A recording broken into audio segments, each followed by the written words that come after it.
এই প্রচণ্ড গরমের দিনে অফিস থেকে বা বাজার থেকে ফিরে এক কাপ চা আর ভালো লাগে না, মনে হয় যেন একটু ঠান্ডা শরবত লস্যি এইগুলো খাই। আজ আমার বাগানের গন্ধরাজ লেবু তুলছি।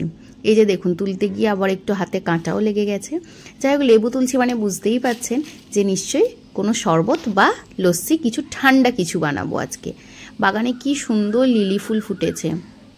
চারিদিকে গরমে যখন প্রাণ ওষ্ঠাগত, তখন এদেরকে দেখলে মনটা খুব ভালো হয়ে যায়। 3টে লেবু গাছ থেকে তুলেছি, যদিও আমার একটাই লাগবে। লেবুটা আমি লস্যিতে ব্যবহার করব, গন্ধরাজ লেবু দিয়ে আজ লস্যি বানাবো। 3 গ্লাস লস্যির জন্য আমি নিয়ে নিচ্ছি 3 চামচ টক দই, আর এই 3 চামচের একটু বেশি চিনি নেব। কাজু বাদাম অ্যাড করলে লস্যির টেক্সচারটা ভালো হয়, আপনারা চাইলে স্কিপও করতে পারেন। আচ্ছা, কখনো ভেবে দেখেছেন সবসময় গেস্ট আসলেই আমরা সুন্দর করে সাজিয়ে গুছিয়ে তাকে খেতে দিই, নিজেদের জন্য কেন এমন সাজিয়ে নিয়ে খেতে বসি না বলুন তো?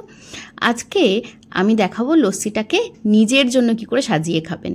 এই দেখুন, আমি গ্লাসের মুখে একটু গন্ধরাজ লেবুটাকে ঘষে নিচ্ছি, আর আমার কাছে ছিল আইসিং সুগার। আপনাদের কাছে যদি আইসিং সুগার না থাকে, আপনারা চিনি ব্লেন্ডারে গুঁড়ো করে নিতে পারেন।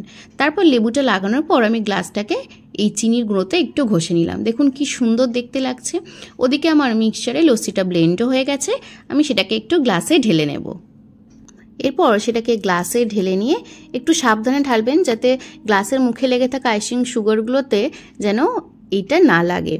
এরপর আমি দিয়ে দেবো একটু গন্ধরাজ লেবু, খুব সুন্দর একটা গন্ধ আসবে তাতে।